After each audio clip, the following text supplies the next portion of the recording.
ஆவிக்குரியவர்களை நாசமாக்குகிற ஒரு 5 காரியம். ஆவிக்குரிய வாழ்க்கையில் நாம் உயர்ந்து வரணும், தேவனை நான் இன்னும் தேடணும், வேதத்தோடு நான் இன்னும் நெருங்கணும், தேவனை பற்றி நான் இன்னும் அறியணும்னு நினைத்து கொண்டு அவர்களுடைய ஆவிக்குரிய வாழ்க்கையில் உயர்ந்து வருகிறவர்களை கீழே இழுத்து போடும் ஒரு 5 காரியத்தை நம்ம பார்க்க போகிறோம். கண்டிப்பாக கோலியாத்தை வீழ்த்துகிறதற்கு ஒரு 5 கல்லை தாவீது எடுத்தது போல கண்டிப்பாக இது உங்களுடைய எதிரியை வீழ்த்துகிறதற்கு இது உதவியாக இருக்கும் என்பதில் ஒரு சந்தேகம் இல்லை. நான் விசுவாசிக்கிறேன். அந்த 5 கல்லில் ஒரு கல்லாலே கோலியாத் வீழ்ந்தது போல இந்த 5 காரியங்களையும் பரிசுத்த ஆவியானவர் உங்கள் இருதயத்தில் விதைப்பார். இதில் ஏதாவது ஒன்று உங்கள் வாழ்க்கையில் குறைவாக இருந்தாலும் கண்டிப்பாக இது தேவனிடத்திலிருந்து வருகிறபடியால், அவருடைய ஆவியினால் இது நடத்தப்பட்டு இந்த வார்த்தை உங்களிடத்தில் வருகிறபடியால் கண்டிப்பாக இது சத்துருவை ஜெயிக்க உதவி செய்யும். வேத வசனம் எல்லாம் ஆவியாகவும் ஜீவனாகவும் இருக்கிறது. இதை கேட்கும் பொழுதே நீங்கள் ஜெபத்தோடு கேட்பீங்கன்னா உங்கள் குடும்பத்தை வேட்டையாடுகிற இந்த 5 சுபாவங்கள், இந்த 5 மோசமான பிசாசின் தந்திரங்கள் உங்கள் குடும்பத்தில் இருந்தால் நீங்கள் குடும்பமாக டிசிஷன் எடுத்து, ஒருவேளை இது உங்கள் கணவருக்கு நீங்கள் அனுப்பி கொடுக்கலாம், இல்லை உங்கள் மனைவிக்கு அனுப்பி கொடுக்கலாம். இதில் உள்ள காரியம் நம்ம குடும்பத்தில் குறைவாக இருக்குது, இதை நாம் ஒன்று சேர்ந்து நம்ம என்ன செய்வோம், நம்ம குடும்பத்தை நம்ம கெட்டுவோம் என்று ஒரு டிசிஷன் எடுத்தால், இது ஒரு வாலிப பிள்ளைனாலும் சரி பையனாலும் சரி, உங்கள் லைஃப் ரொம்ப மோசமாக போகுது, நான் குடும்பத்துக்கு விரோதமாக செயல்படுறேன், இதெல்லாம் காட்டிலும் ஆண்டவருக்கு விரோதமாக நான் செயல்பட்டு கொண்டிருக்கிறேன், என் வாலிப வயசை என்னால் பாதுகாக்க முடியலை, என்னோட இளம் வயசில் நிறைய போராட்டம் வருது, இதெல்லாம் நான் எப்படி ஜெயிக்கணும் எனக்கு தெரியல, எதை நான் ரீப்ளேஸ் பண்ணணும், எதை நான் மாற்றணும்னு சொல்லி நீங்கள் யோசித்து கொண்டு இருக்கிறீங்கன்னா இந்த வீடியோ கண்டிப்பாக உங்களுக்கு உதவி செய்யும். கிறிஸ்துவுக்குள்ளே வளரணும், வேதத்தோடு இணையணும். நான் ஒரு கிறிஸ்தவனாக இருக்கிறேன், ஆனால் நான் நிறைய பாவங்களில் மாட்டியிருக்கிறேன், என்னால் வெளியே வர முடியலன்னு சொல்கிற ஒவ்வொரு பேருக்கும் உங்கள் கண்களை திறக்கக்கூடிய ஒரு வீடியோவாக இருக்கும். அதனால் ஜெபத்தோடு இதை பாருங்கள். நீங்கள் பார்த்து கொண்டிருக்கிறது ஸ்பிரிச்சுவல் WF என்ற ஆவிக்குரிய ரகசியங்களை வெளிப்படுத்தும் ஒரு நல்ல சேனல்.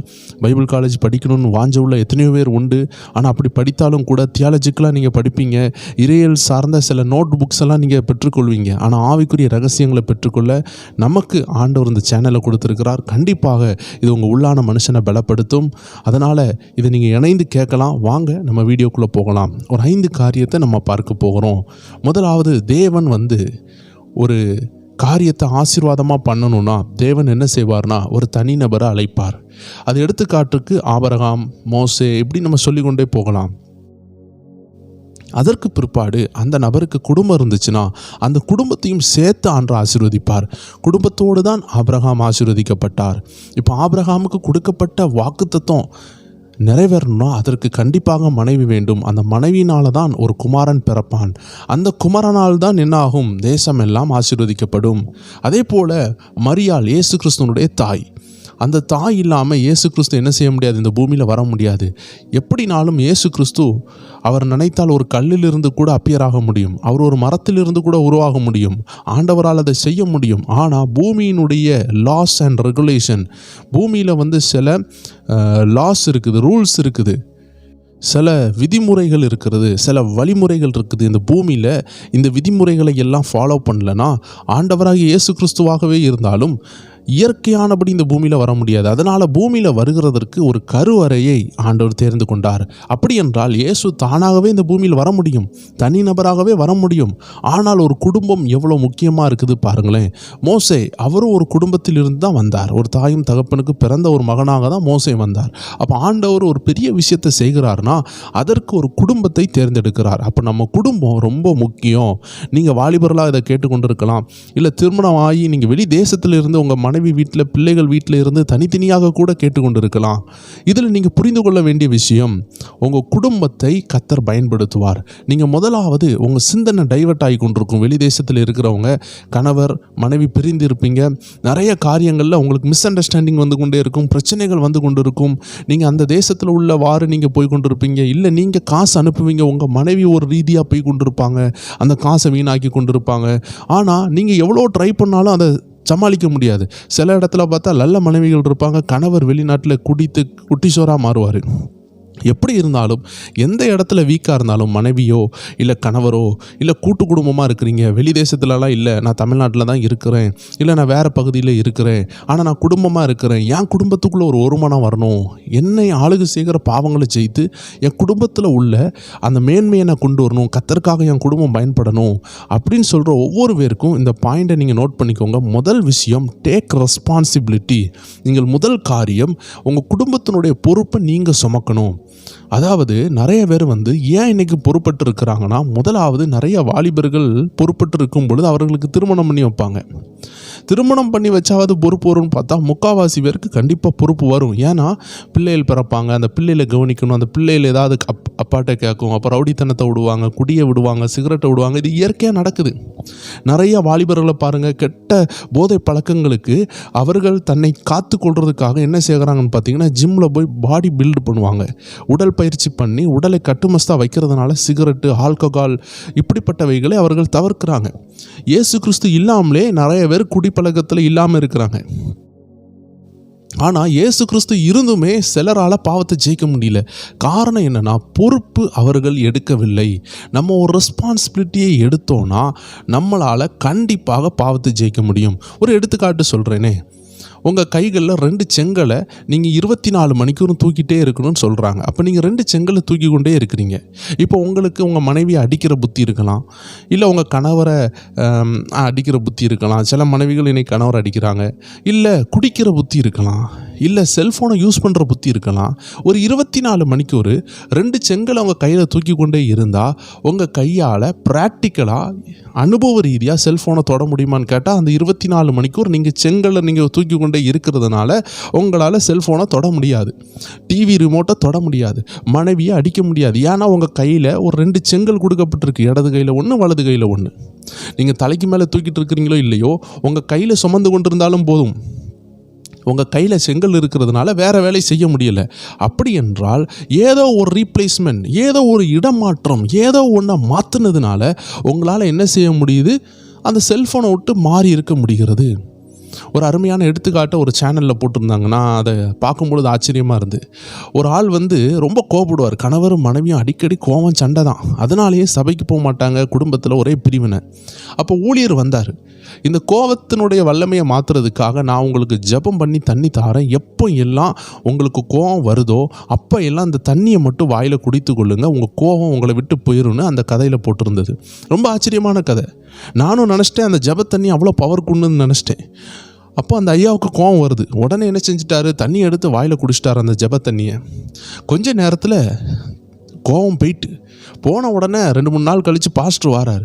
பாஸ்டர், நீங்கள் எப்போல்லாம் தண்ணி குடிக்க சொன்னீங்களோ நான் கோவம் வரும்பொழுதெல்லாம் குடித்தேன், அப்போ எல்லாம் என் கோவம் போயிட்டு பாஸ்டர், உண்மையாகவே உங்கள் ஜெப தண்ணி ரொம்ப வல்லமுள்ளதாக இருக்குதுன்னு அவர் சொன்னார்.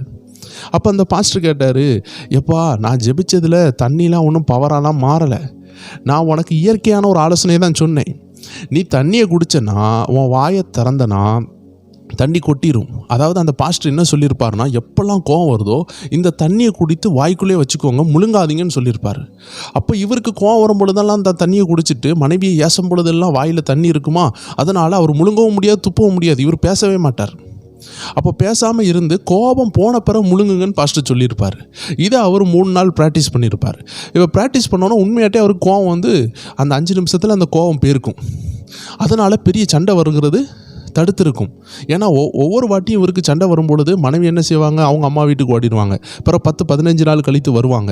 பிள்ளைகள் இதுக்கு இடையில் பாவம் போல் இருப்பாங்க, இவர் பட்னியாக கிடப்பார். இப்படி ஒவ்வொரு வாட்டியும் நடந்து கொண்டே இருந்ததுனால இவர் இந்த 15 நாள் கஷ்டப்பட்டதுக்கு இந்த 5 நிமிஷம் தண்ணியை வாயில் வச்சதுனால கோபம் வராததை கண்டு ஆச்சரியப்பட்டு, பாஸ்டர் நீங்கள் சொன்ன மாதிரியே நடந்துட்டு பாஸ்டர்னு சொல்லியிருக்கிறாரு. அப்போ அவர் சொன்னார், இதில் ஒன்றும் வல்லமை செயல்பட்டுச்சு, ஆண்டவர் செயல்பட்டால் நினைக்காதீங்க, உங்களுடைய பொறுமை தான் செயல்பட்டுச்சு. வாய்க்குள்ளே தண்ணி இருக்கும் பொழுது கண்டிப்பாக யாராவது பேசினா அது கீழே விழுந்துரும். அப்போ நான் சொன்ன அறிவியல், இந்த சயின்ஸ் உங்கள் வாய்க்குள்ளே தண்ணி இருந்ததுனால நீங்கள் என்ன செஞ்சீங்க, அப்படியே பேசாமல் இருந்தீங்க. அப்போ கோபம் வந்தால் நீங்கள் பொறுமையாக இருந்தாலே 5 நிமிஷம் பொறுமையாக இருந்தாலே அந்த கோபம் உங்களை விட்டு போயிடும். இதுக்கு பெரிய ராக்கெட் சயின்ஸ்லாம் விஞ்ஞானமோ ஒன்றும் தேவை கிடையாது. சாதாரண தண்ணியே நம்ம வாயில் இருக்கும் பொழுது திறந்தா கொட்டிடுவோமே சொல்லிட்டு நம்ம என்ன செய்கிறோம், கவனமாக இருந்தோம். இதே காட்டிலும் தண்ணி கூட பூமியில் விழுந்தால் மரத்துக்கு நலன்தான், துணியில் விழுந்தால் அது காய்ந்து விடும். ஆனால் வார்த்தை என்பது கொடூரமானது. அது ஒரு உள்ளத்தை தைக்கும், அது அம்புகளைப் போல பிளக்கும். அப்படிப்பட்ட வார்த்தையை உங்கள் வாயிலிருந்து நீங்கள் விடக்கூடாது. அதற்கு அடையாளமாக தான் இந்த தண்ணியை நான் கொடுத்தேன். தண்ணியே வாயில் இருக்கும் பொழுது சண்டையை நிறுத்த முடியுதுன்னா, நீங்கள் ஜபத்தோடு உங்கள் வாயை கண்ட்ரோல் பண்ணிங்கன்னா, வார்த்தையை கீழே விழக்கூடாதுன்னு ஞானமாக இருந்தீங்கன்னா, உங்கள் மனைவி காயப்படக்கூடாது. நாளைக்கு என்ன ஆனாலும் இது என் மனைவி, என்ன ஆனாலும் என் பிள்ளைகள், என்ன ஆனாலும் என் கணவர், நான் ஒன்று சொல்லி அவங்க கவலைப்படக்கூடாதுன்னு நீங்கள் உண்மையாட்டே நீங்கள் அதை உணர்ந்தீங்கன்னா நீங்கள் கோபப்படவே மாட்டீங்க. வேதம் சொல்லுகிறது, கேட்குறதுக்கு ஸ்பீடாக இருங்க, கோபிக்கிறதுக்கு ஸ்லோவாக இருங்கன்னு வேதம் சொல்லுகிறது. அதனால் நீங்கள் கேட்குறதுக்கு தான் ஸ்பீடாக இருக்கணும், சண்டை போடுறதுக்கெலாம் ஸ்லோவாக இருக்கணும் அப்படின்னு வேதம் சொல்லுகிறது அல்லவா என்று அவர் ஆலோசனை கொடுத்தார். ஆம் தேவஜனங்களே, நம்ம பொறுப்பு எடுக்கணும். நம்ம குடும்பத்தை உள்ள பொறுப்பை, நம்ம ரெஸ்பான்சிபிலிட்டியை எடுத்தோன்னா கண்டிப்பாக நம்ம பாவத்தை ஜெயிக்க முடியும். எப்படிப்பட்ட பொறுப்பு? இப்போ பிள்ளைகளாக இருக்கிறீங்க, அம்மா சொல்கிறாங்க டே போய் அந்த ஜாமான் வாங்கிட்டு வான்னு சொல்லும் பொழுது நீங்கள் நெக்லெக்ட் பண்ணக்கூடாது. அதை சந்தோஷமாக என்ஜாய் பண்ணி செய்யணும். இந்த உலகத்தில் வாழ்கிறது ஒரு வாழ்க்கை. எல்லா நாளும் அம்மா நம்ம கூட இருப்பாங்களான்னு தெரியாது.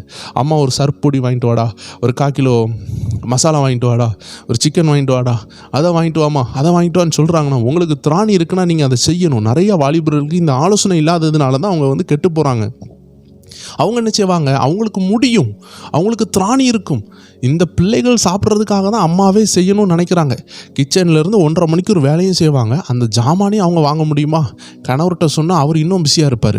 அப்போ பிள்ளைகள்கிட்ட சொல்கிறாங்கன்னா, நீங்கள் வாலிபராக இருக்கிறீங்கன்னா உங்கள் அம்மாவை உடனடியாக கணம் பண்ணுங்கள். ஏன்னா உங்கள் டைம் பாஸே அதுதான், உங்கள் ஜாலி என்டர்டெயின்மெண்ட்டே அதுதான். நீங்கள் அதை விட்டுட்டு நண்பர்களோடு குளிக்க போனீங்கன்னா, நீங்கள் குளிக்க போயிட்டு வரதுக்குள்ளே உங்கள் அம்மா கஷ்டப்பட்டு அந்த வேலையை செஞ்சுக்கிட்டு இருப்பாங்க. அதனால் இப்போ திடீர்னு உங்கள் அம்மா என்ன சொல்கிறாங்க, டே இந்த துணியை விரிச்சிட்டு வாடா, துணியை காய போடு அப்படின்னு சொல்கிறாங்கன்னா நீங்கள் கண்டிப்பாக எடுத்து செய்யுங்க. இது பொட்ட பிள்ளை செய்கிற வேலை அப்படின்லாம் நினைக்காதீங்க. ரூமை தூக்க சொல்கிறாங்களா, தூருங்க. இது பொட்ட பிள்ளை வேலை, இது ஆம்பளை பிள்ளை வேலை அப்படிலாம் கிடையாது. உங்களால் முடியும், உங்களுக்கு கை கால் இருக்குது, உங்களால் முடியும்னா நீங்கள் கண்டிப்பாக செய்யுங்க. ஆண்டவருடைய நாமம் மகிமைப்படும். டேக் ரெஸ்பான்சிபிலிட்டி, பொறுப்பு எடுத்துக்கொள்ளுங்க. கணவர் இருக்கிறீங்கன்னா கணவர் என்ன செய்யுங்க, மனைவியினுடைய பொறுப்பை நீங்கள் ஷேர் பண்ணலாம். மனைவி தான் எல்லா வேலையும் செய்யணும் அப்படி கிடையாது. அதே போல் கணவர் தான் எல்லா வேலையும் செய்யணும் அப்படி கிடையாது. இப்போ கணவர் செய்கிற வேலைக்காக தான் மனைவி சாப்பாடு செஞ்சு தராங்க, அயன் பண்ணி தரலாம், துணியை துவைச்சி தரலாம். இதெல்லாம் மனைவி உங்களுக்கு செய்யும் பொழுது நீங்களும் உங்களுடைய ஒரு ஹெல்ப்பை நீங்கள் மனைவிக்கு கொடுக்கணும். அப்போ வீணான டைம் பாஸ் வராது. செல்ஃபோனை நோண்டுற வேலைகள், இல்லை உலக விஷயங்களை செய்கிற வேலைகள், அது உங்களை ஆளுகை செய்யாது. ஏன்னா நீங்கள் பொறுப்பை சேர்ந்து எடுக்கிறீங்க. ஒரு குடும்பமாக நம்ம எல்லாருமே நீடித்து வாழணும். யாருக்கும் எலும்பு தேவை வரக்கூடாது, யாருக்கும் காய்ச்சல் வரக்கூடாதுன்னா நம்ம ஒன்றா இருந்தால் தான் வராது. அது ஒரு ஆள் அதிகமாக வேலை செய்கிறாங்க, ஒரு ஆள் கொஞ்சம் வேலை செய்கிறாங்கன்னா அப்போ இன்னொரு இடத்துல ஒரு ஆள் பாதிக்கப்பட்டு இருப்பாங்க. இப்போ இந்த நாற்காலின்னு சொல்லுவாங்க. நாற்காலினா 4 கால்களை உடைய சேர், அதுதான் நாற்காலி. இப்போ 8 காலி நம்ம என்ன சொல்கிறோம், 8 கால்களுடைய பூச்சை தான் நம்ம 8 காலின்னு சொல்கிறோம். அப்போ நாற்காலினா 4 கால்களை உடைய அந்த இருக்கையை தான் நம்ம நாற்காலின்னு சொல்லுகிறோம். இந்த நாற்காலிக்கு மேலே, இந்த சேருக்கு மேலே ஒரு 100 கிலோ மனுஷன் உட்காந்தானா இந்த 4 காலுமே 25 கிலோ வைத்து, இந்த 4 காலுமே ஒவ்வொரு காலும் 25 கிலோவை சுமக்குது. இதில் ஒரு காலை தட்டி விடுங்க, சேரு கீழே விழுந்துடும். 2 காலை உடச்சி விடுங்க, சேரு கமந்துடும். 3 காலை உடச்சிட்டிங்கன்னா சேரில் உட்கார முடியாது, ஒத்த காலில் சேர் உட்கார முடியாது. அப்போ அந்த கால்கள் உடைய என்ன ஆகும், அந்த சேரில் ஒரு ஆளால் உட்கார முடியாது. அப்படி என்றால் ஒரு 100 கிலோ மனுஷன் உட்காரும் பொழுது அந்த 100 கிலோ 4ஆக பிரிந்து 25 25 25 25ஆக 4 கால்களிலும் பகிரப்பட்டதுனால தான் அந்த 100 கிலோ மனுஷன் அருமையாக உட்கார முடிந்தது. உங்கள் குடும்பம் என்பது உங்கள் பிள்ளைகள், மனைவி, தாத்தா பாட்டி, மாமி மாமனார் யாரெல்லாம் உங்கள் வீட்டுக்குள்ளே இருக்காங்களோ எல்லாரும் சேர்ந்து தான் குடும்பம்.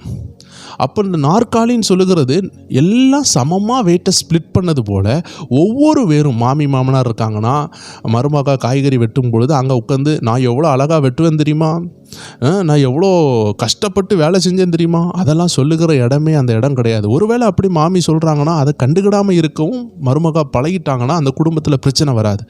ஏன்னா அவங்க அப்படி தான் பேசுவாங்க. ஆனால் தேவனை அறிந்து கொண்டு இந்த மாதிரி உபதேசங்கள் அவங்களுக்குள்ளே இருந்துச்சுன்னா, ஏம்மா நீ ஏமா வெட்டுற, நான் ஒரு காலத்தில் அப்படி வெட்டினேன்னு சொல்லாமல் நான் இந்த காலத்துலேயும் உனக்கு வெட்டி உதவி செய்கிறேன்னு அந்த மாமி சொல்லுவாங்க. ஆனால் கிறிஸ்துவ அறியாததுனால அவங்க பழைய ஹிஸ்ட்ரியை தொடங்கிட்டு இருப்பாங்க. சிலவங்களுக்கு அந்த ஞானம் இருக்காது, கிறிஸ்தவங்களாக தான் இருப்பாங்க, ஆனால் குறை சொல்லிக்கிட்டே இருப்பாங்க. அது எல்லாம் மாற்றுறதுக்காக தான் இன்றைக்கி இந்த அருமையான பதிவு. இதை மாமியாக இருந்தாலும் மாமனாராக இருந்தாலும் இதை கேளுங்க. நீங்கள் உங்களால் வெயிட்டை சுமக்க முடியாது, உங்கள் குடும்பத்தினுடைய எல்லா பாரத்தையும் உங்களால் சுமக்க முடியாது. அட்லீஸ்ட் நீங்கள் உங்கள் வாயை மூடி சண்டையை உண்டாக்காமல் குடும்பத்தை அணைக்கக்கூடிய வார்த்தைகளை கேட்டணும். உங்கள் மருமகளை என்கரேஜ் பண்ணுங்கள், உங்கள் மகளாக பாருங்கள், உங்கள் மருமகனை என்கரேஜ் பண்ணுங்கள், உங்கள் மகனாக பாருங்கள். ஏன்னா என்ன ஆனாலும் அது உங்கள் பிள்ளையினுடைய ஒரு துணை தான். அதனால் நீங்கள் எந்த கேடு செஞ்சாலும் அது உங்கள் பிள்ளையை தான் பாதிக்க போகுது. அது உங்கள் மகளாக இருந்தால் என்ன, மகனாக இருந்தால் என்ன, அவங்களுடைய லைஃப் பார்ட்னரை நீங்கள் ஒரு விதத்தில் பகைச்சிங்கன்னா அது உங்களுக்கு தான் ஆபத்தாக மாறும். ஏன்னா அவங்க அந்த வன்மத்தை உங்கள் பிள்ளைகிட்ட தான் காட்டுவாங்க, இல்லை உங்கள் மகன்கிட்ட காட்டுவாங்க. அதனால் நான் ஒரு காலத்தில் அப்படி செய்தேன், அந்த காலத்தில் அப்படி செய்தேன், அந்த பேச்சை எடுக்காமல் இணைந்து உதவி செய்யணும். ஏன்னா இப்போ இது நம்ம குடும்பம் சொல்லும்போது நம்ம எல்லாரும் பாரம் எடுக்கணும். அம்மாவுக்கு பிள்ளைகளை ஓடி உதவி செய்யணும், கணவர் மனைவிக்கு ஓடி உதவி செய்யணும், மனைவி கணவருக்கு ஓடி உதவி செய்யணும், மாமி மாமனார் குடும்பத்துக்கு ஓடி சப்போர்ட் பண்ணணும். இல்லை அம்மா அப்பா வீட்டில் இருக்கிறீங்கன்னா பிள்ளைகளுக்காக எதை செய்யணும், பேர பிள்ளைகளுக்காக எல்லாம் செய்யணும். சில அம்மா அப்பா இருக்காங்க, பேர பிள்ளைகளுக்கு மட்டும்தான் உதவி செய்வாங்க, பிள்ளைகளுக்கோ இல்லை வந்திருக்கிற மருமகளுக்கோ ஒரு உதவி செய்ய மாட்டாங்க. அதனால் அந்த குடும்பம் உடையும். இப்போ நீங்கள் கூட்டு குடும்பமாக சந்தோஷமாக இருக்கணும்னா ஒரே ஒரு திட்டம், ஒரே ஒரு தரிசனம். பழசை எல்லாம் மறந்துடுங்க. பொறுப்பு, ஒருத்தர் பொறுப்பு எடுத்துக்கொள்ளுங்க. மாமி மாமனாரால் வெயிட்டு தூக்க முடியாது தான், அம்மி குழவியை சுற்ற முடியாது தான், கிரைண்டரை போட்டு அரைக்க முடியாது தான், ஆனால் ஒரு துணி காய போட முடியும் அல்லவா, ஓடிட்டுருக்கிற ஃபேனை ஆஃப் பண்ண முடியும் அல்லவா, வீடை லைட்டை தூத்து போட முடியும் அல்லவா. நான் பெரிய மாமியார், நான் பெரிய மாமனார், நான் தூத்து போட மாட்டேன் அப்படிலாம் சொல்லக்கூடாது. கர்த்தர் நம்ம கையில் கொடுத்த பொறுப்பை, நம்ம குடும்பத்தை நம்ம தான் கவனிக்கணும். நம்ம கதவு பூட்டாமல் படுத்தோன்னா நாய் உள்ளே வரும், பாம்பு உள்ளே வரும். இதே போல் நம்ம ஆவிக்குரிய விஷயத்தில் நான் தூக்க மாட்டேன், நான் வைக்க மாட்டேன், நான் துணியை காய போட மாட்டேன், நான் கடைக்கு போய் திங்ஸ் வாங்க மாட்டேன் அப்படின்னு சொன்னால் காயப்பட போகிறது நம்ம குடும்பத்தில் உள்ள இன்னொரு நபர். அப்போ ஒரு நாற்காலி 4 கால்களையும் 25 கிலோ எடுத்ததுனால தான் 100 கிலோ மனுஷன் உட்கார முடிந்தது.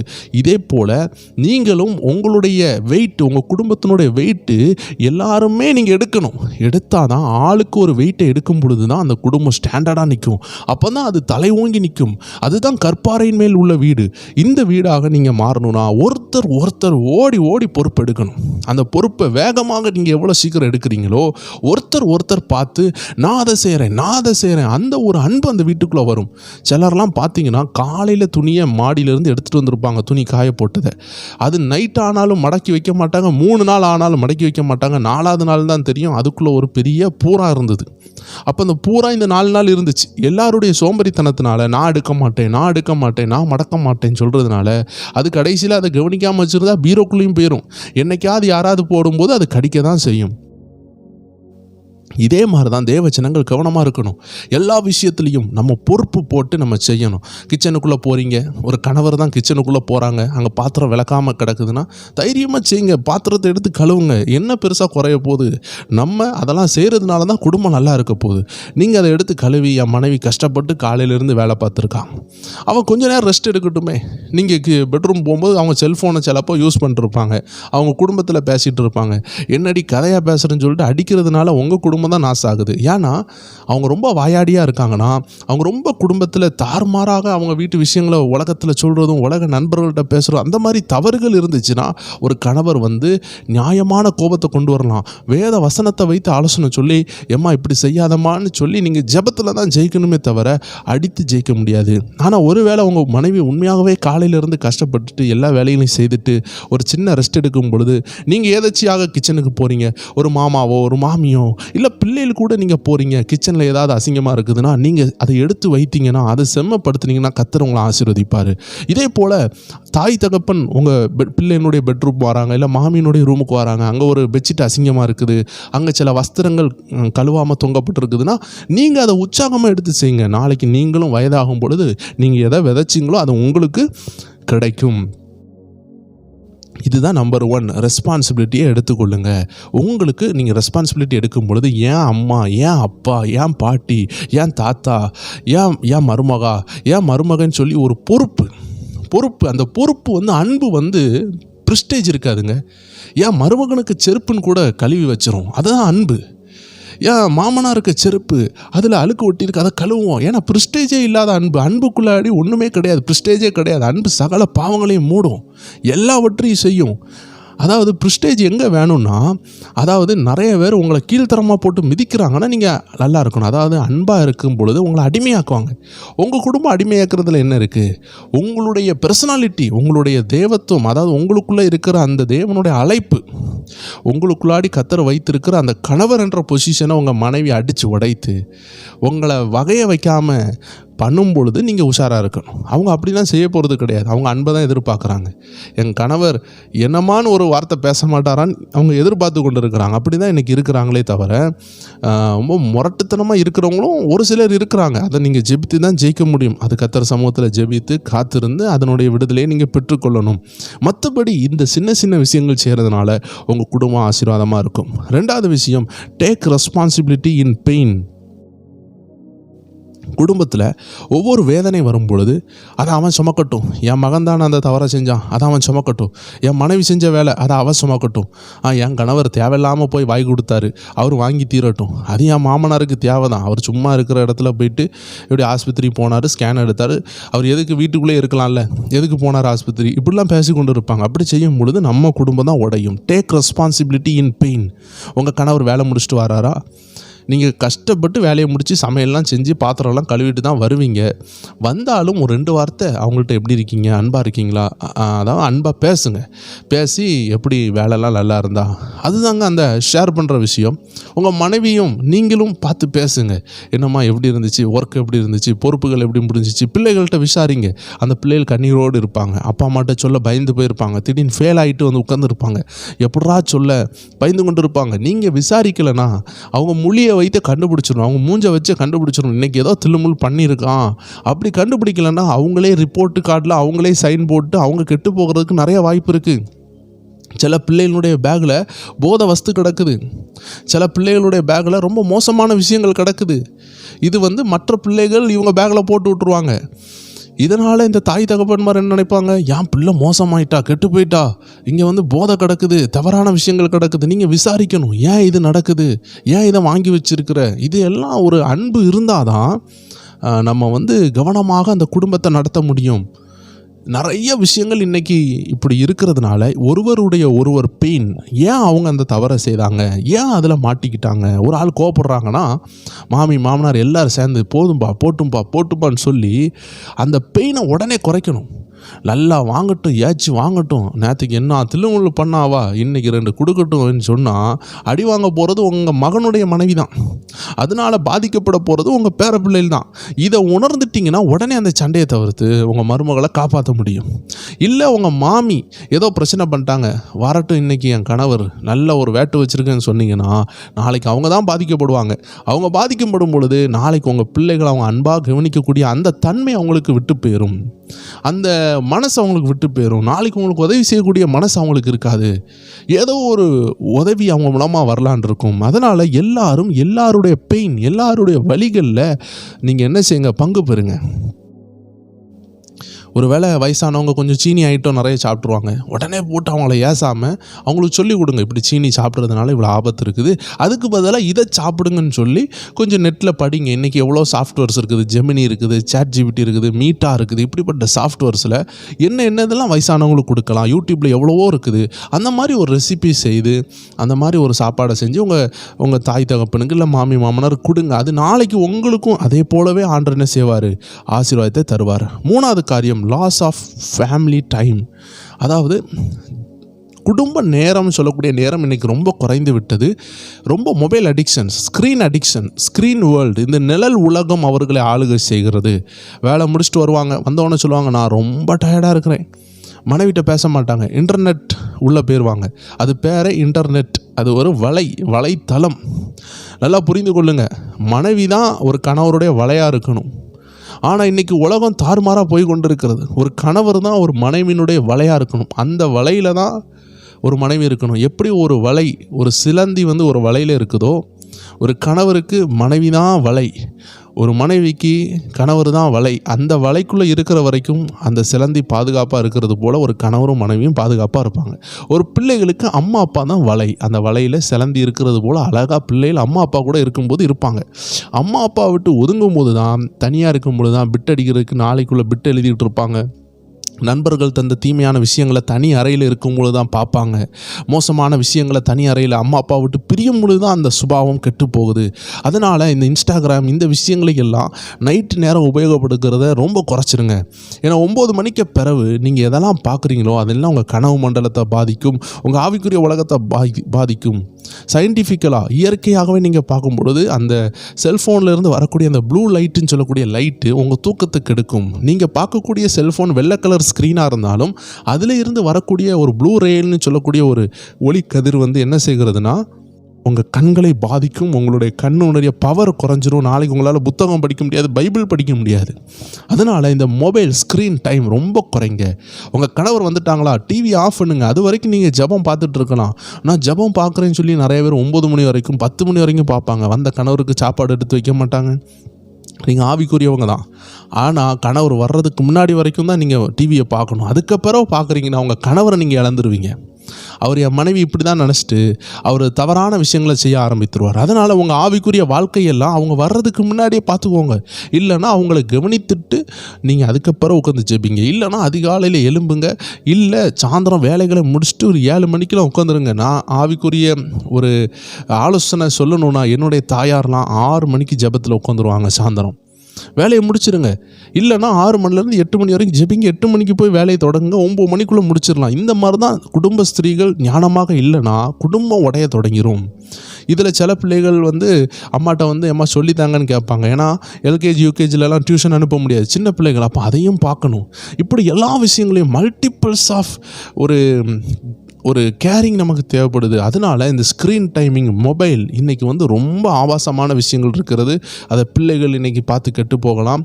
சில நேரம் இந்த வளர்ந்து கெட்டவர்கள்னு சொல்லுவாங்க பார்த்தீங்களா, இவங்க என்ன செய்வாங்கன்னா ஆதி காலத்தில் உள்ள ஃபேஸ்புக்கில் உள்ள நண்பர்கள்லாம் எடுத்து பேசிகிட்டு இருப்பாங்க. இப்படி ஒரு குடும்பம் உடஞ்சே போனது. இந்த சகோதரி ஃபேஸ்புக்கை எடுத்து பார்த்தா பழைய லவ்வர் வந்திருக்காங்க. இன்றைக்கி கல்யாணம் ஆகி அவங்களுக்கு 3 பிள்ளைகள் இருக்குது. ஆனால் அந்த பழைய லவ்வர் கூட திரும்பியும் லவ் அந்த குடும்பம் உடஞ்சிட்டு. அப்போ உங்கள் கணவர் மொபைல் வாங்கி தரலன்னா அதற்கு நன்றி செலுத்துங்க. உங்கள் கணவர் செல்ஃபோனை யூஸ் பண்ணலையா, அவருக்கு ஒன்றும் தெரியாதுன்னு அவரை பார்த்து பேசாதீங்க. நாளைக்கு அவரும் ஃபேஸ்புக்கை நோண்டும் பொழுது இல்லை உலக விஷயங்களை நோண்டும் பொழுது பழைய ஃப்ரெண்ட்ஸ் ஏதாவது கிடச்சி கெட்டு போகவும் வாய்ப்பு இருக்கிறது. அதனால் தேவஜனங்களை தேவைக்கு உபயோகப்படுத்துங்க. யூடியூப்பில் ஒன்று தேவை இருக்குதா பாருங்கள், அதோடு வச்சுருங்க. கூகுளில் ஒன்று தேவை இருக்குதா போங்க வச்சுருங்க. ஃபேஸ்புக் ஒரு தேவை இருக்குதா போங்க வச்சுருங்க. அதிலே கடந்தீங்கன்னா கண்டிப்பாக உங்கள் குடும்பத்தை நீங்கள் இழப்பீங்க. அதில் எந்த மாற்றம் கிடையாது. ஒன்று வெளிச்சம் இருக்கணும், இல்லை இருள் இருக்கணும். ஒரு ரூமில் வெளிச்சமும் இருளும் சேர்ந்து இருக்காது. ஒன்று லைட் ஆஃப் பண்ணால் இருட்டு இருக்கும், லைட் ஆன் பண்ணால் வெளிச்சம் இருக்கும். ரெண்டும் சேர்ந்து இருக்க வாய்ப்பே கிடையாது. அதனால் ஃபேஸ்புக்கு உலக விஷயங்கள், இன்ஸ்டாகிராம் விஷயங்கள், இந்த உலக இச்சையான விஷயங்கள் உள்ளே வர தொடங்கிட்டுனா குடும்பத்தை கண்டிப்பாக இழப்போம். நம்ம ஆவிக்குரிய வாழ்க்கையை குடும்பத்தை வச்சு தான் பேலன்ஸ் பண்ண முடியும். குடும்பம் உடஞ்சிட்டுனா ஆவிக்குரிய வாழ்க்கையும் உடைய ஆரம்பிக்கும். இந்த குடும்பத்தை உடைச்சிட்டு ஒரு ஊழியக்காரன் சக்ஸஸாக ஊழியம் செஞ்சான்னு சொல்லுங்கள், செய்யவே முடியாது. Behind every powerful man there was a woman. எல்லா வல்லமையான மனுஷனுக்கு பின்னாடி ஒரு பெண்மணி இருந்தாங்க. அதே மாதிரி தான் உங்களுக்கு பின்னாடி இருக்கிற பெண்மணி உங்கள் அம்மாவாக இருக்கலாம், இல்லை உங்கள் மனைவியாக இருக்கலாம். திருமணம் ஆகிட்டுன்னா உங்கள் மனைவியாக இருப்பாங்க. திருமணம் ஆகிறதுக்கு முன்னாடி உங்கள் அம்மாவாக இருப்பாங்க. எப்படியும் ஒரு அம்மாவும் ஒரு மனைவியும் ஒரு சகோதரனுக்கு பின்னாடி இருப்பாங்க. இல்லைனா ஒரு பாட்டியாவது இருப்பாங்க. யாராவது ஒரு நபர் கண்டிப்பாக இருப்பாங்க. ஸோ அதனால் தேவஜனங்களே ஸ்க்ரீன் டைமை குறைங்க. 3ஆவதாக உங்களுடைய குடும்பத்துக்கு நீங்கள் என்ன செய்யுங்க, ப்ரையாரிட்டி கொடுங்க. உங்கள் குடும்பத்தை இன்றைக்கி கடைசி வட்டத்தில் வைக்கக்கூடாது. நிறைய பேர் என்ன செய்வாங்கன்னா எல்லாமே அடுத்தவங்களுக்கு கொடுத்துட்டு கடைசி தான் குடும்பத்தை கவனிப்பாங்க. என் குடும்பம் தானே, அதை நான் கடைசி பார்த்துக்கலாம். நீங்கள் எடுத்துக்கோங்க பிரதர், நீங்கள் எடுத்துக்கோங்க சிஸ்டர்னு அவங்க சொல்லிக்கிட்டே இருப்பாங்க. ஆனால் நீங்கள் உங்கள் குடும்பத்தை கவனமாக பாதுகாக்கணும். வந்துட்டு போனவங்க எல்லாம் அனுபவித்தாங்க, நாளைக்கு உங்கள் குடும்பம் அனுபவிக்க வேண்டாமா? நீங்கள் ஒரு நல்ல ஒரு விருந்து தான் வைக்கிறீங்க, அந்த விருந்தில் நம்ம குடும்பம் தானே, நம்ம நாளைக்கு பார்த்துக்கலாம் அப்படின்னு சொல்லக்கூடாது. உங்கள் குடும்பத்துக்கும் ஒரு சாப்பாடை ஒதுக்கி வைக்கணும். இது நீங்கள் புரிந்து கொள்ளணும். ஏன்னா அவங்களுக்கும் வயிறு இருக்குது, அவங்களும் உழைச்சிருக்கிறாங்க. ஒரு விருந்து தான் வைக்கிறீங்க, வந்தவங்க சாப்பிடட்டும்னு சொல்கிறது கரெக்டு தான். அதில் ஒரு 3 பிளேட்டோ 4 பிளேட்டு தானே, 4 விருந்தாளிகள் எக்ஸ்ட்ரா வந்த மாதிரி உங்கள் குடும்பத்துக்கு எடுத்து வைக்கணும். எல்லாரும் சாப்பிடட்டும், நமக்கு தேவையான கடையில் வாங்கிக்கலாம் நீங்கள் நினைக்கலாம். அதில் உங்கள் குடும்பம் மனதளவில் பாதிக்கப்படும். ஏன்னா நீங்கள் ஞானமாக தான் சரிங்க, கடையில் வாங்கி கொடுத்துருவீங்க தான். ஆனால் அந்த பந்தியில் உங்கள் குடும்பம் என்ன செய்யலை, அவங்க கடைசி வரைக்கும் அவங்க நின்று சர்விங் பண்ணுவாங்க. அவங்க கண்ணால் பார்த்துருப்பாங்க எல்லோரும் சாப்பிட்றத. ஆனால் உங்கள் குடும்பத்துக்கு இல்லை. இது நீங்கள் என்ன செய்யலான்னா, உங்களுக்கு தீருதுன்னா உடனடியாக நீங்கள் வச்ச விருந்தில் ஏதோ தீருதுன்னா அந்த மக்களுக்காக நீங்கள் எதாவது சப்ஸ்டியூட் பண்ணணுமே தவிர உங்கள் குடும்பத்தை அதில் காய போடக்கூடாது. இது ஒரு எடுத்துக்காட்டு தான். நிறைய விஷயங்கள் செய்வாங்க. சில பிள்ளைகள்லாம், சில அம்மா அப்பாலாம் கிறிஸ்மஸுக்கு வெளியே உள்ள பிள்ளைகளுக்கு நிறைய எடுத்து கொடுப்பாங்க. ஆனால் சொந்த பிள்ளைகளுக்கு எடுத்து கொடுக்க மாட்டாங்க. அது நம்ம கடைசியில் எடுக்கலாமா நல்லா எடுக்கலாமான்னு சொல்லிட்டு அந்த கிறிஸ்மஸுக்கு முந்தின நாள் போய் அந்த பிள்ளைக்கு பிடிக்காத ஒன்றை எடுத்து கொடுத்துருவாங்க. இது காசு உள்ளவங்கள பற்றி நான் சொல்கிறேன். காசு இல்லாதவங்களும் ஞானமாக இருக்கணும். நீங்கள் என்ன உங்கள் பிள்ளைகளுக்கு கொடுத்தாலும் அதை ஃபஸ்ட்டு உங்கள் குடும்பத்தை கனம் பண்ணுங்கள். கர்த்தர் கொடுத்தது மற்றவங்களையும் கனம் பண்ணணும், குடும்பத்தையும் கனம் பண்ணணும். நிறைய பேர் பார்த்தீங்கன்னா அவங்க நண்பர்கள்ட்ட நைட்டு 11 மணி வரைக்கும் பேசுவாங்க, ஆனால் மனைவிட்ட பேசவே மாட்டாங்க. அது கேட்டால் எனக்கு ரொம்ப முக்கியமான நண்பர், ரொம்ப வருஷத்துக்கு முன்னாடி உள்ளவர்னு சொல்லுவாங்க. ஆனால் மனைவி கூட ஒரு 1/2 hour ஒரு 1 hour மனம் திறந்து பேச மாட்டாங்க. ஆனால் கல்யாணத்துக்கு முன்னாடி ஃபோன் நம்பர் பரிமாறின பொழுது மணிக்கூர் பேசினாங்க. கல்யாணத்துக்கு பிறகு பேசவே மாட்டேங்காங்க. இதுதான் இன்றைக்குள்ள குற்றச்சாட்டு. அதனால தான் லவ்னு சொல்கிறது கல்யாணத்துக்கு முன்னாடி வர்றது லவ் கிடையாது, கல்யாணத்துக்கு பிறகு வர்றது தான் love. The most neglected phone call in the mobile his wife. அப்படின்னா என்ன அர்த்தம்? ஒரு கணவருடைய மொபைலில் நிறைய மிஸ்டு கால் கிடக்கிற ஒரு நம்பர்னால் அது மனைவிக்கு நம்பர் தான். ஆனால் கல்யாணத்துக்கு முன்னாடி இவ அடிக்க மாட்டாளான்னு கடந்த அவங்க இன்னைக்கு கல்யாணத்துக்கு பிறகு அதை அஜாக்கிரதையாக இருக்க காரணம் அவங்க மதியணும். கண்டிப்பாக இதிலிருந்து நம்ம ஆண்கள் தெளிவாக இருக்க வேண்டும். அப்போ நண்பர்களை முதலிடம் கொடுக்காமல் குடும்பத்தை முதலிடம் கொடுக்கணும். சிலர் வேலைக்கு தான் முதலிடம். வந்த உடனே நைட்டு 2 மணி வரைக்கும் ஒர்க் ஷீட் பண்ணணும், அதை பண்ணணும், இதை பண்ணணும். கண்டிப்பாக பண்ணுங்க, எவ்வளோ நாளும் பண்ணுங்க. அதில் ஒரு 1/2 மணிக்கூர் சேமித்து உங்கள் குடும்பத்துக்கு கொடுங்க. நிறைய பேர் என்ன செய்ய மாட்டாங்க, ஒரு நல்ல ஒரு கேதரிங் வைக்க மாட்டாங்க. அது எடுத்துக்காட்டு எப்படின்னா, ஒரு குடும்ப ஜபமாக இருக்கலாம், இல்லை ஒரு அன்பான ஒரு ஃபங்க்ஷனாக இருக்கலாம். எதுக்குமே அவங்க குடும்பமாக போக மாட்டாங்க. கணவர் ஒரு சைடில் போவார், மனைவி பிள்ளைகளும் ஒரு சைடில் போவாங்க. இல்லைன்னா மனைவியும் பிள்ளைகளும் ஃப்ரெண்டில் அனுப்புவாங்க, கணவர் பின்னாடி வருவாங்க. அதனால் கண்டிப்பாக நீங்கள் உங்கள் குடும்பத்துக்கு முன்னுரிமை கொடுக்கணும். நிறைய பேர் இன்றைக்கி விசுவாசிகள்லாம் வராங்க, நீங்கள் எல்லாம் ஒதுங்கி இருக்கணும் சரியா அப்படின்னு சொல்லிட்டு கணவர் சொல்லிடுவாங்க. இன்றைக்கி வீட்டு கூட்டம் அவங்களுக்கு தான் முதல் உரிமை. தேவ ஜனங்களே, வந்த விசுவாசிகள் உங்கள் கூட எப்பொழுது இருக்க மாட்டாங்க. உங்கள் குடும்பம் தான் உங்கள் கூட இருக்க போகுது. அதனால் ஆண்டவருக்கு அடுத்தபடியாக உங்கள் குடும்பத்தை நீங்கள் கூடவே வச்சுக்கணும். உங்கள் குடும்பத்தை நீங்கள் எங்கெங்கெல்லாம் தரக்குறைவாக நினைக்கிங்களோ, அடுத்த கணவரோடு, அடுத்த மனைவியோடு, அடுத்த பிள்ளைகளோடு உங்கள் பிள்ளைகளை ஒப்பிடாதீங்க. ஒவ்வொரு பேரும் ஒவ்வொரு விதமான உயர்வை கொண்டவர்கள். அந்த பையன் சபையில் கலெக்டருக்கு படிக்கிறான், அந்த பையன் அப்படி இருக்கான், நீ என்னத்தை செஞ்சேன்னு கேட்காதீங்க. நாளைக்கு உங்கள் பையன் ஒரு விதத்தில் உயர்வான், உங்கள் மகன் ஒரு விதத்தில் உயர்வாங்க. அதை நீங்கள் அற்பமாக நினச்சிடாதீங்க. அதனால் யாரோட உங்கள் புருஷனை கம்பேர் பண்ணாதீங்க. அந்த ஆள் என்ன காமெடி அடிக்கார், எவ்வளோ ஜாலியாக பேசுகிறார், எவ்வளோ ஜோவியலாக இருக்கார், நீங்கள் என்ன இப்படி மூஞ்ச உம்முன்னு வச்சுருக்கீங்க, இந்த மாதிரி பேச்சே இருக்கக்கூடாது. உங்கள் கணவர் உம்முன்னு இருக்கிறாருன்னா அவங்களுக்கு சொல்லிக் கொடுங்க, எப்போ இப்படி சிரிங்க, அது அழகாக இருக்கும். ஏன்னா நம்ம யாருமே இந்த பூமியிலே ரொம்ப ஃபென்டாஸ்டிக்காக சூப்பர் ஸ்டாராக ஒன்றும் பிறக்கலை. எல்லாரும் மனுஷனை தான் பிறந்தோம். அவங்களும் சிரிக்க கற்றுக்கொண்டாங்க. அவங்களோட ஜெனட்டிக் ஒருவேளை அவங்க அம்மா அப்பா சிரித்து வளர்ந்துருப்பாங்க. இவங்க குடும்பத்தில் சண்டையும் அடிதடியுமாக இருந்திருக்கும். அதனால அவர் அப்படி பாதிக்கப்பட்டிருக்கலாம். ஒரு மனைவியாக இருக்கலாம், ஒரு பிள்ளையாக இருக்கலாம். நம்ம சொல்லிக் கொடுக்கணும், இந்த மாதிரி இருங்க. அப்போ அவங்க கண்டிப்பாக மாறுவாங்க. கர்த்தர் கிருபை செய்வார். கடைசியாக ஆண்டவரை மறக்கிறது. நிறைய நேரம் பார்த்தீங்கன்னா ஒரு கேதரிங், ஆண்டவரை தேடுற ஒரு கேதரிங் இன்னைக்கு குடும்பத்தில் இல்லை. பைபிள் ஸ்டடி இல்லை. சபைக்கு ஒருக்கா போவாங்க, வாரத்தில் ஒருக்கா கடமைக்கு போவாங்க. கடமைக்கு போகிற இந்த குடும்பம், கர்த்தரை முதல்ல வைக்காத குடும்பம் கண்டிப்பாக பாதிக்கப்படும். நம்ம 5வது விஷயம் பார்த்து கொண்டு இருக்கிறோம். இதுக்கு முந்தின விஷயந்தான் குடும்பத்தினுடைய ப்ரையாரிட்டி, முக்கியத்துவம்னு சொன்னேன். அதில் குடும்பத்தை நீங்கள் அடிக்கடி என்ன செய்யணும், ஒரு பாயிண்ட் மிஸ் பண்ணிட்டேன். பிக்னிக் கூப்பிட்டு போகணும், அடிக்கடி ஏதாவது ஒன்று செய்யணும், ஷாப்பிங் கூப்பிட்டு போகணும். கண்டிப்பாக பிள்ளைகள் ஷாப்பிங்லாம் கூப்பிட்டு போகணும். அது வேணும் இது வேணும்னு கேட்பாங்க. நீங்கள் சொல்லியே கொண்டு போயிடணும். என்கிட்ட இவ்வளோதாம்மா பணம் இருக்குது, பிள்ளைகளே இவ்வளோ தான் இருக்குது, நான் உங்களை சுற்றி காட்டுறேன். அப்பாவுக்கு பெட்ரோல் போட்டு கொண்டு போக முடியும், இல்லை நடத்தி கொண்டு போக முடியும். எனக்கு 2 கால் கடவுள் தந்திருக்காரு, நடத்தியாவது நான் உங்களை கூப்பிட்டு போவேன். அது இதுன்னு கேட்காதீங்க, நல்லா சுற்றி பார்க்கலாம். ஏதோ ஒன்று உங்கள் குடும்பத்தை உங்களால் முடிஞ்ச அளவில் சந்தோஷமாக்கணும். அதுதான் ப்ரையாரிட்டி, அதுதான் முக்கியத்துவம். அப்படி செய்தால் உங்கள் குடும்பம் பாதுகாப்பாக இருக்கும். கடைசியாக தான் நான் சொன்னது, கர்த்தரை மறக்கிறது. சிலருக்கு நல்ல வேலை இருக்கும், எல்லாம் இருக்கும், ஆனால் கர்த்தரை மறந்துடுவாங்க. சிலருக்கு ஒன்றுமே இருக்காது, ஆனாலும் கர்த்தரை மறந்துருப்பாங்க. அப்போது நீங்கள் ஒன்றும் இல்லாத நேரத்தில் கர்த்தர் மேலே வெறுப்பில் இருப்பீங்க. எல்லாம் இருக்கும் பொழுது எல்லாம் இருக்குதுன்னு சொல்கிற நிறைவுனால கர்த்தரை மறந்துருப்பீங்க. இதுதான் பெரிய ஆபத்து. நிறைய பேர் வாரத்துக்கு ஒரு நாள் கடமைக்காக சபைக்கு போயிட்டு வருவாங்க. அதுதான் குடும்பத்தில் பெரிய ஆபத்து.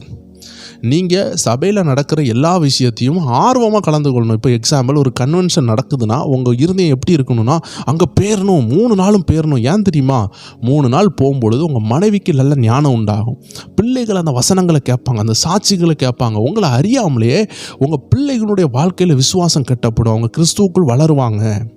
அதனால் youth meeting, VBS, Bible reading, Bible study எதுவாக இருந்தாலும் நீங்கள் கண்டிப்பாக உங்கள் குடும்பத்தை என்ன செய்யணும்? கொண்டு போகணும். அதனுடைய விளைவை நீங்கள் கண்டிப்பாக பார்ப்பீங்க. அதிகாலை ஜெபம், ஒரு சகோதரி அருமையாக சாட்சி சொன்னாங்க. தேவனால் இப்போ வல்லமையாக பயன்படுத்தப்படுறாங்க. அந்த சகோதரனுடைய அம்மா அந்த பிள்ளையினுடைய எக்ஸாமுக்கு முந்தின நாள் அதிகாலை ஜெபம் கூட கொண்டு போயிடுவாங்களாம். வாரத்தில் உள்ள ஜெபம் கூட ஓகே, அதிகாலை ஜெபத்தில் யாருமே இருக்க மாட்டாங்களாம். இந்த மாதிரி கூட ஜபத்துலேயும் அந்த பிள்ளையில் கொண்டு போவாங்களாம்.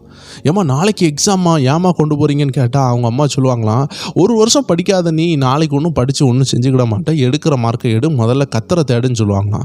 அந்த பிள்ளை இன்றைக்கி ஊழியக்காரியாக தேவனுக்காக பயன்பட்டு கொண்டு இருக்கிறா. அப்போ பாருங்களேன், ஆண்டவர் கண்டிப்பாக நம்மளுடைய கத்தரை தேடுகிற விஷயத்தில் நம்ம காட்டுகிற ஆர்வத்துக்கு குறைவே வைக்க மாட்டார். அதனால் கத்தரை மறந்துடாதீங்க. இதெல்லாம் காட்டிலும் தனிப்பட்ட வாழ்க்கையில் ஒரு அப்பா அம்மா பிள்ளைகளுக்கு முன்னோடியாக இருக்கணும்.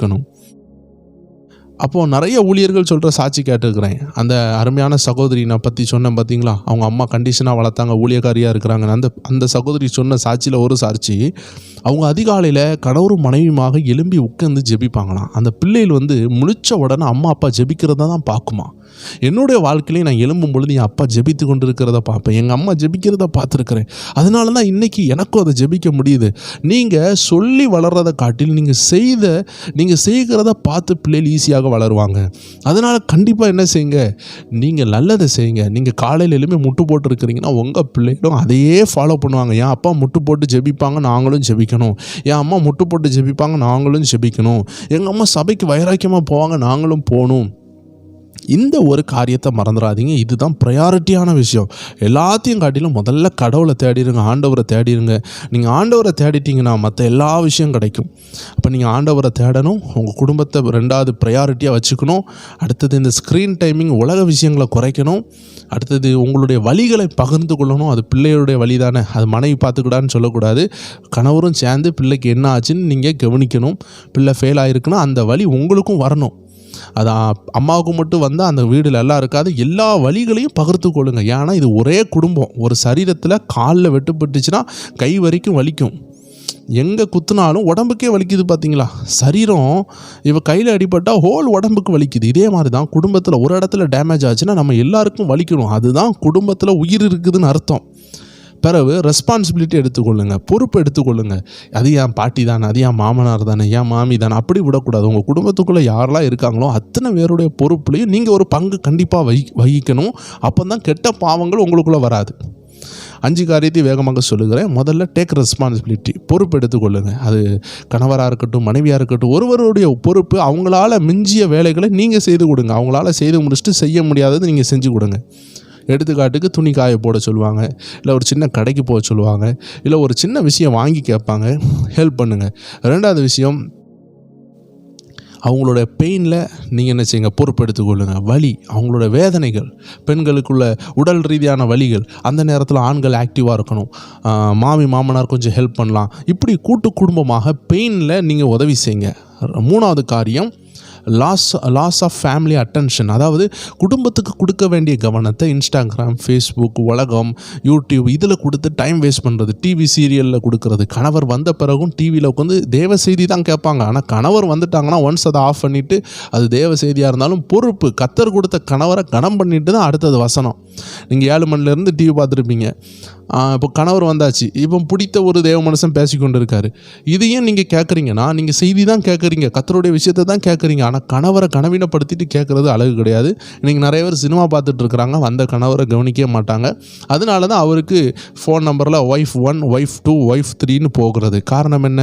1வது நம்பர் ஒய்ஃப் கவனிக்காதனால இன்னொன்று 2, 3ன்னு அவருக்கு வர்றதுக்கு காரணம் இந்த மாதிரி கவனக்குறைவு தான், அன்பு குறைவு தான். அதனால் உடனடியாக உங்கள் ஸ்க்ரீன் அடிக்ஷனை விட்டுட்டு நீங்கள் உங்கள் மனைவி, கணவர், பிள்ளைகளை கவனிக்க ஆரம்பிங்க. இல்லைன்னா அது தவறாக போய்விடும். 3வது நம்ம விஷயம் பார்த்துட்டோம். 4வது விஷயம், கிவ் ப்ரையாரிட்டி. நண்பர்களுக்கு கொடுக்குற ப்ரையாரிட்டி முக்கியம் கூட. இன்றைக்கி குடும்பத்துக்கு கணவர்கள் மனைவிகள் கொடுக்கறதில்ல. அதனால் எல்லாரை காட்டிலும் கத்தருக்கு அடுத்தபடியாக உங்கள் குடும்பத்தை மதிங்க. அந்த சபையில் அவன் பெருசாயிட்டான், இவங்க பெருசாயிட்டாங்க, அவங்க குடும்பம் வீடு கட்டிட்டு அதெல்லாம் பார்க்காதீங்க. உங்கள் கணவர் வீடே கட்டாட்டியும் நீங்கள் அவரை தான் மதிக்கணும். உங்களுக்கு ராஜா உங்கள் கணவர் தான், உங்களுக்கு ராணி உங்கள் மனைவி தான். அதனால் அவங்க எப்படி இருந்தாலும் அவங்கள கனப்படுத்துறது உங்கள் கடமை. இதை தான் கர்த்தர் விரும்புகிறார். கடைசியாக எல்லாவற்றுக்கும் முக்கிய அஸ்திபாரமாக இருக்கிறது கர்த்தர் தான். அப்போ கர்த்தரை மறந்துட்டிங்கன்னா உங்கள் குடும்பம் அழிவுக்கு நேராக போயிடும். ஒரு அருமையான ஊழியர் சொன்னார், திருமணம் ஆகக்கூடிய அந்த 2 நபரை பார்த்து சொன்னார், நீங்கள் கர்த்தரை மறந்துட்டு நீங்கள் 2 பேரும் நேசிச்சிங்கன்னா நீங்கள் 2 அடி வச்சுக்கிடுவீங்க. ஏன்னா மனுஷனுடைய அன்பினுடைய கடைசி கர்த்தர் இல்லாமல் போயிட்டுனா அந்த காதல், அந்த குடும்பம், அந்த அன்பு உடஞ்சிரும். அதனால குடும்பத்தில் உள்ள காதலை சொல்கிறேன், கணவர் மனைவியும் ஆன பிறகு உள்ள காதல். இதை கேட்டுட்டு காதல் பண்ணலாம், லவ் பண்ணலான்னு நான் சொல்லிட்டேன்னு யாரும் தப்பாக நினச்சிடாதீங்க. குடும்பத்துக்குள்ளே உள்ள அந்த அன்பு எப்போ உடையும்னா, அதிகமாக ஆண்டவரை தவிர்த்து ஒரு கணவரும் மனைவியும் அதிகமாக நேசிச்சுட்டு இருக்கிறாங்கன்னா அங்கே ஆண்டவர் இல்லாததுனால அந்த அன்பு தாங்க முடியாத அந்த அன்பு என்ன செஞ்சிரும்னா உடஞ்சிரும். ஒரு சின்ன சின்ன விஷயத்தில் பிளவு வந்துடும். ஆனால் ஆண்டவர் இருக்கிறாங்கன்னா 2 பேரும் முதல்ல ஆண்டவரை நேசிப்பாங்க, 2வது தான் கணவர் மனைவி மாறி மாறி நேசிச்சுக்கணும். இந்த பொது அறிவு இல்லைனா குடும்பம் கண்டிப்பாக உடைந்துடும். அதனால் முப்பிரி நூல் சீக்கிரம் ஆறாதுன்னு வேதவசனம் சொல்லுகிறது. கணவர் மனைவி இதோட சேர்ந்து கடவுள், ட்ரையாங்கல் மாதிரி, முக்கோணம் மாதிரி, கணவரும் மனைவியும் மீட் பண்ணுற இடமே கடவுள் தான். ஒரு 2 முக்கோணமும் ஒரு இடத்துல இணையுதுன்னா, 2 முக்கோணம் சொல்கிறேன் பாருங்களேன், அது தவறு. முக்கோணத்தில் 2 மூலையிலையும் கணவர் மனைவி இருக்கிறாங்கன்னா இவங்க 2 பேரும் தானாக இணைந்தாங்கன்னா கர்த்தர் இருக்க மாட்டாங்க. இந்த முக்கோணத்தில் கீழே உள்ள லைன் எடுத்துக்கொள்ளுங்களேன், கணவரும் மனைவியும் ஒரு சைடில் இருக்கிறாங்க, 2 பேரும் இணைந்தால் கர்த்தர் இருக்க முடியாது. ஆனால் முக்கோணம் மேலே இருக்கக்கூடிய இடத்துல கடவுள் இருக்கிறாருன்னா நீங்கள் 2 பேரும் கடவுளை மீட் பண்ணிங்கன்னா நீங்கள் 2 பேரும் இணைஞ்சிருவீங்க. இவ்வளோதான் சிம்பிள். அப்போது ஒரு முக்கோண வடிவில் நம்ம கர்த்தர், மனைவி, நீங்கள், இதுக்கடையில் பிள்ளைகள் இருக்காங்கன்னா உங்கள் கூட, இவங்க எல்லாரும் மீட் பண்ணுற இடமே கர்த்தரோடு இருக்கிறது தான். அப்போ கர்த்தரோடு இருந்தீங்கன்னா நீங்கள் எல்லாருமே எப்பொழுதும் மீட் பண்ண முடியும். அதனால் கர்த்தரை விடக்கூடாதுன்னு இந்த அருமையான பதிவில் நான் முக்கியமாக சொல்கிறேன். இந்த அருமையான 5 விஷயம் உங்கள் ஆவிக்குரிய வாழ்க்கையில் உங்கள் குடும்ப வாழ்க்கையை பாதுகாக்கிறதுக்கு, நீங்கள் கிறிஸ்தவ வாழ்க்கையில் நிலச்சி நிற்கிறதுக்கு ஒரு நிரந்தர அஸ்திபாரமாக இருக்கும். இதை கண்டிப்பாக கேர்ஃபுல்லாக வச்சுட்டிங்கன்னா நீங்கள் ஆயுசு காலத்துக்கு உங்கள் குடும்பம் மூலமாக உங்கள் வீட்டாரே சத்துருன்னு சொன்னது போல் அந்த மாதிரி ஒரு தாக்குதல் உங்களுக்கு வராது. இன்றைக்கி குடும்பத்தினுடைய தாக்குதல்னால மனைவி ஊழியம் செய்ய விடலை, கணவர் ஊழியம் செய்ய விடலை, பிள்ளைகள் ஊழியம் செய்ய விடலை, அப்பா அம்மா எனக்கு ஊழியம் செய்ய விடலை, நான் நிம்மதியே இழந்துட்டேன், என் குடும்பம் தான் என் அழிவுக்கு காரணம், இப்படிப்பட்ட ஒரு கெட்ட சாட்சி உங்கள் வாயில் வராது. நீங்கள் நிம்மதியாக இருப்பீங்க. குடும்பமாக யோசுவா சொல்கிறது போல், நானும் என் குடும்பம் என்றால் கர்த்தரையே சேவிப்போன்னு சொல்லுகிறது போல் நீங்கள் உங்கள் குடும்பம் கர்த்தரை சேவிக்கிறத நீங்கள் பார்க்க முடியும். இந்த சின்ன விஷயங்களை அரேஞ்ச் பண்ணிக்கோங்க. சின்ன சின்ன விஷயந்தான், அது ரொம்ப ஆசீர்வாதமாக இருக்கும். கர்த்தர் உங்களை ஆசீர்வதிப்பார். இந்த பதிவு பிரோஜனப்பட்டிருக்குன்னு நினைக்கிறேன். பிரோஜனப்பட்டிருந்தால் அநேகருக்கு பகிருங்கள். இதே போல் அநேக ஆவிக்குரிய பதிவுகளை நம்ம ஸ்பிரிச்சுவல் WF என்ற இந்த ஆவிக்குரிய ரகசியங்களை வெளிப்படுத்தும் சேனலில் எல்லா செவ்வாய்க்கிழமையும் வியாழக்கிழமையும் 9 மணி அளவில் இரவு நேரத்தில் வெளியிடுகிறோம். இணைந்து கொள்ளுங்கள். கீழே இருக்கிற ஸ்பிரிச்சுவல் WF என்ற வாட்ஸ்அப் சேனலில் இணைந்து கொள்ளுங்கள். அதில் தான் உங்களுக்கு லிங்க் கொடுக்கப்படும். ஒருவேளை யூடியூப்பில் உங்களுக்கு வராட்டியும் அந்த வாட்ஸ்அப்பில் உங்களுக்காக கரெக்டாக வரும். இணைந்து கொள்ளுங்கள். கர்த்தர் உங்களை ஆசீர்வதிப்பார். God bless you. ஆமென்.